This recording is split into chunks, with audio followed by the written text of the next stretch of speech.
Escort mission शुरू हो गया था। हैना सोच रही थी कि ये किस तरह का ग्रुप था, क्योंकि वो ये तो समझ सकती थी कि वहाँ पे सोरेन, यीरेन और योन क्या कर रहे थे, मगर उनका सवाल ये था कि वहाँ पे योन के फादर और मदर क्या कर रहे हैं। साथ ही में कैरेज के साथ में चल रहे हैं डीमन स्लेइंग सोर्ड। मगर हैना ये भी देख रही थी कि सैन हो का ओरा बिल्कुल अलग था और वो उनके फ्यूचर ग्रेटेस्ट से यही एक्सपेक्ट कर रही थी। जैंग ने कहा कि उन्हें क्यों साथ में जाना होगा, क्योंकि अगर उन्होंने वहाँ पे टूर्नामेंट में एंटर करा तो उन्हें बहुत बुरी तरह से पीटा जाने वाला था। सैम हो ने जैंग को शांत रहने के लिए कहा और कहा कि भले ही उन्हें बैगर साइड का लिटिल बैगर कहा जाता है, मगर वो वहाँ पे तमाशा बहुत ज्यादा करते हैं। मगर फिर भी हैना के लिए सबसे ज्यादा कंफ्यूजिंग चीज दूसरी तरफ हो रही थी, क्योंकि योन कह रहे थे कि टी वहाँ पे थोड़ी बिटर थी। हैना सोच रही थी कि क्या फर्क पड़ता है कि टी अगर बिटर है। यीरेन ने माफी मांगी और कहा कि उन्होंने टी को ज्यादा ब्रो कर दिया होगा। हैना सोच रही थी कि अगर यीरेन उनके लिए टी बना रही है तो उसे अच्छी तरह से पीना चाहिए। फिर सोरिन ने कहा कि वो टी के बजाय वहाँ पे एक स्वीट कैंडी ले सकते थे।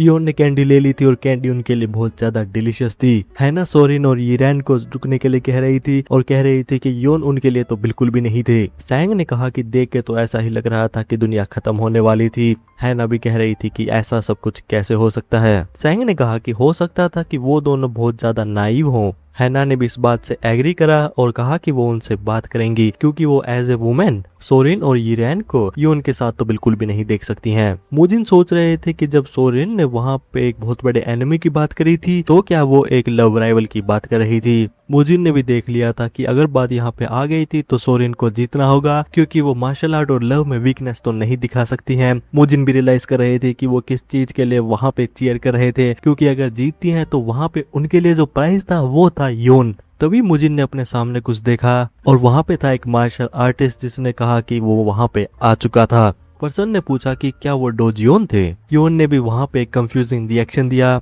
डोजियोन ने टीचर से कहा कि उन्हें मिले काफी समय हो गया था और वो डोजियोन ही थे। योन ने कहा कि उन्हें डोजियोन को लेकर एक बुरी फीलिंग आ रही थी। यीरेन ने योन से पूछा कि क्या वो उन्हें जानते थे। योन ने बताया कि वो उन्हें थोड़ा जानते थे और एक एक्वेंटेंस के बजाय वो उन्हें ऐसा कह सकते थे कि एक इंसान जो वहाँ पे प्रॉब्लम ही लेके आता है। टीचर ने डोजियोन से पूछा कि वो क्या कर रहे थे, क्योंकि उन्हें तो माउंट ह्यूआ में होना चाहिए था, तो वो दूसरी डायरेक्शन से क्यों आ रहे थे।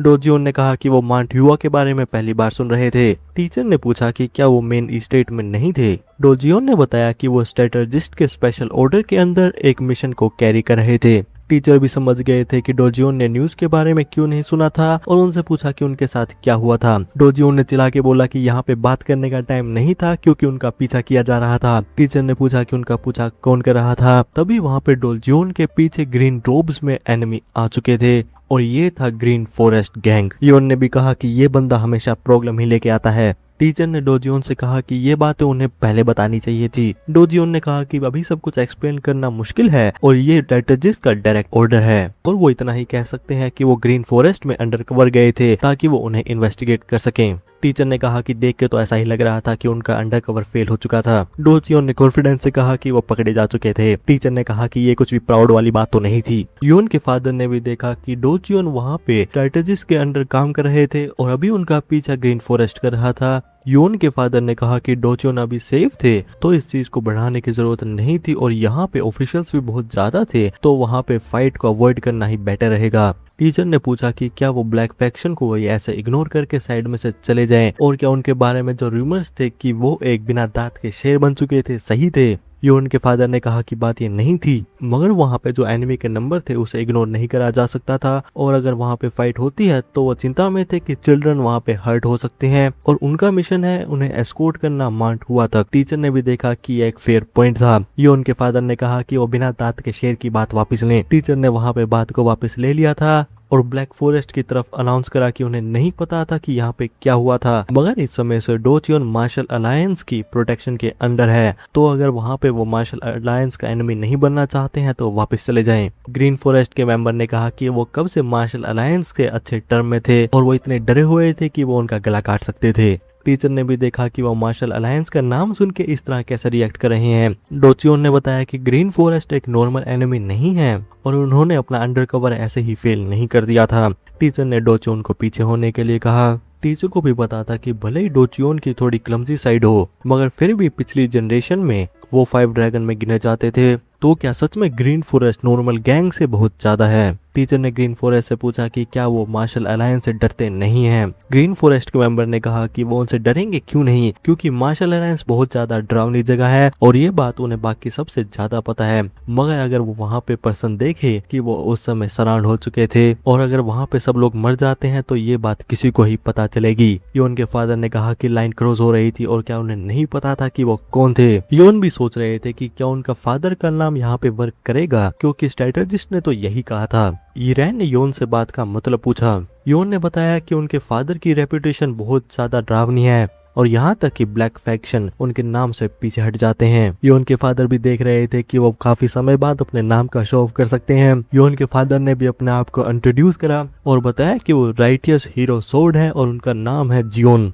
जियोन ने कहा कि अगर उन्हें उनका नाम पता है, जियोन ने कहा कि अगर उन्हें उनके नाम के बारे में पता है तो उन्हें उनकी सोर्ड के बारे में भी पता होगा, तो वो अपने वर्ड को वेस्ट करना नहीं चाहते हैं। साथ ही में वो बहुत ज्यादा बिजी हैं, तो वो उन्हें वहां पे सरवाइव करने का चांस दे रहे हैं, तो वो वहां पे साइड में हो जाएं। ग्रीन फॉरेस्ट गैंग ने जब जियोन का नाम सुना तो वो और ज्यादा गुस्से में आ गए। जियोन और टीचर को भी ये रिएक्शन समझ नहीं आए थे। गैंग मेंबर भी समझ गए थे कि उनका खून अब गर्म क्यों हो रहा था और ये सच में राइचस हीरो की पार्टी थी। गैंग लीडर ने वहां पे सबको किल करने का ऑर्डर दिया और वो जियोन को एस्केप करने नहीं दे सकते हैं। योन ने भी अपने फादर से कहा कि उनकी रेपुटेशन तो कुछ काम नहीं आई और साथ ही में यहाँ पे काम खराब बहुत ज्यादा हो गया था। गैंग भी देख रहे थे कि ब्लैक फॉरेस्ट के लोग ग्रजेस को बहुत अच्छी तरह से होल्ड करते हैं। गैंग मेंबर ने लीडर से पूछा कि उन्होंने एक्सपेक्ट नहीं करा था कि यहाँ पे जियोन होंगे और वो इसे हैंडल नहीं कर सकते हैं, तो उन्हें उसकी परमिशन चाहिए होगी। लीडर ने वहाँ पे मना कर दिया। मेंबर और बात बता ही रहे थे। लीडर ने बताया कि ये ऑर्डर ऊपर से आए थे और अगर वो यहाँ पे मर भी जाते हैं मगर उन्हें ऑर्डर को तो कंप्लीट करना ही होगा,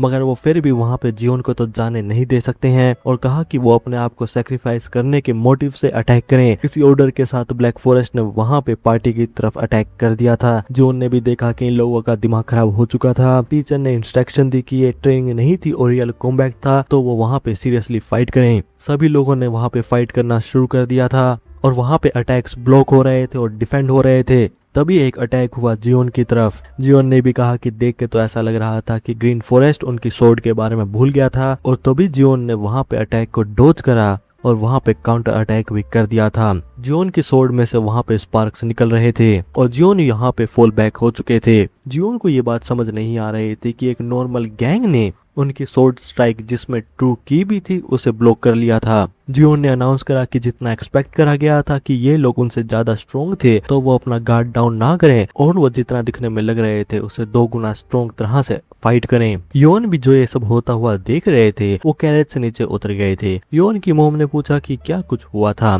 योन ने अपनी मोम से कहा कि कोई बात नहीं थी और वो बाहर ना आए। योन शाओलिन मेंबर के पास गए और उनसे पूछा कि क्या उनके लिए वो स्टोन्स को गैदर कर सकते थे। शाओलिन मेंबर ने कहा कि वो उस समय बिजी थे और उन्हें स्टोन्स क्यों चाहिए थे। योन ने पूछा कि वो क्या करना चाहते थे, या तो वो 300 सिल्वर दे या फिर स्टोन गैदर करें और यहाँ पे वो क्या चूज करने वाले थे। शाओलिन मेंबर ने वहाँ पे हार मान के बात को एग्री कर लिया था और वहाँ पे स्पेशल टेक्निक का इस्तेमाल करते हुए सभी तरह के पोज कर दिए थे। इधर उधर हाथ इधर गया, पैर उधर गया और ये सब सिर्फ स्टोन गैदर करने के लिए करा गया था और एक झोले में भर के स्टोन्स को दे दिया गया था और पूछा कि क्या इतना काफी था। योन ने कहा कि उन्होंने उन पे एक फेवर करा था और शाओलिन मेंबर से कहा कि वो सोरेन के साथ रहें और उन्हें प्रोटेक्ट करें। मेंबर वहां ऑर्डर को समझ गए थे। इसके बाद योन वहां पे कैरेज के ऊपर वापस चले गए थे और उन्होंने एक स्टोन को पिक कर लिया था और कहा कि क्यों ना अब वो शुरुआत करें। चैप्टर खत्म। कैसा लगा? Thanks for watching. देखो बात यह है क्योंकि मैं पहली बार मेरे को ना 3 दिन लगे हैं। मैं रिसर्च कर रहा हूँ कि लोगों के नाम क्या है, क्योंकि मुझसे नहीं बोले जाते रियल नाम क्या है। एक तो मैंने स्टार्टिंग से शुरू नहीं करा क्योंकि तुम लोग फिर से मुझे पता है यहाँ पे चिल्ला चिल्ला के क्या हो गया, भैया हमने देख रखा है यार, तुम फिर से रिपीटेड कर रहे हो, ये हमने देख रखा है 4 साल पहले से हो रखा है, तुम बहुत लेट आए हो। तो मैंने 54 से शुरू करा है। रीजन ये है, यही है रीजन, क्योंकि पहले वाले दूसरे लोगों ने कर रखा है तो मैं कैचअप कर रहा हूँ। तो एक चीज ये हो सकती है मैं कि 1 से 50 की एक साथ वीडियो निकाल दूं जिसमें बहुत टाइम लगेगा, मेरा कुछ प्लान भी नहीं है करने का। Okay so thanks for watching. कैसे लगी पहले देख के बताओ, क्योंकि नाम मैंने खुद चेंज करे हैं, मुझे पता है, क्योंकि मुझसे रियल नाम नहीं बोले जाते। मेरे को 4 दिन लगे थे, मैं मजाक भी नहीं कर रहा। मैं पिछले वाले चैप्टर में दूर रहा यार, इसका नाम क्या था, नाम तो मिल गया, मुझसे नाम बुला नहीं जा रहा। तो मैं वहाँ पे चैट जीपीटी भैया के पास जा रहा हूँ, उनसे कह रहा हूँ भैया ये नाम है, मेरे को इसका थोड़ा बोलने लायक नाम बताओ, क्योंकि मुझसे नहीं बोला जाएगा। वी वाओ हो। वी वाओ हो मैंने बोल दिया, मैं यहाँ पे 4 सेकंड निकल गया, मैं बाद में लाइन भूल गया मैंने पढ़ा क्या है। तो ये थी मेरी यैपिंग, ये मैं करता रहता हूँ दूसरे वीडियोस में भी क्योंकि मजा आता है। सेम कारण तो ये है।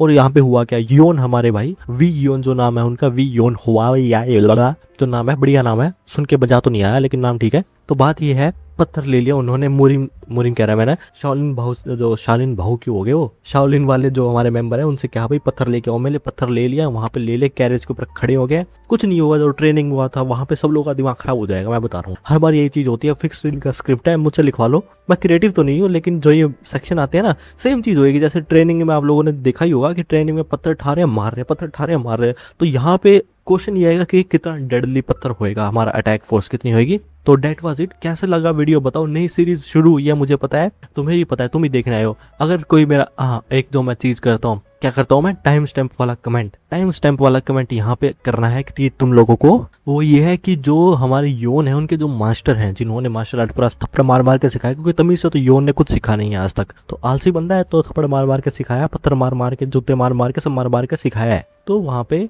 रियल आइडेंटिटी क्या है उसकी, चांस ही हो सकता है कि ये तो या तो जो अलायंस के लीडर हैं उनके मास्टर होंगे, वहां पे जाके उठा के ले गए होंगे। तो ये कुछ हो सकता है रीजन, हम देखेंगे कि आगे क्या रहता है। टाइम स्टैम्प यही है कि तुम गेस करो तुम्हारी थ्योरी क्या है कि कौन है टाइम स्टैम्प के साथ, कि योन के मास्टर। योन है हमारे एमसी, क्योंकि मैं योन ही बोलूंगा कि रियल नाम से बोला नहीं जाएगा, बोला जाएगा तो मैं लाइन भूल जाऊंगा। Thanks for watching, bye.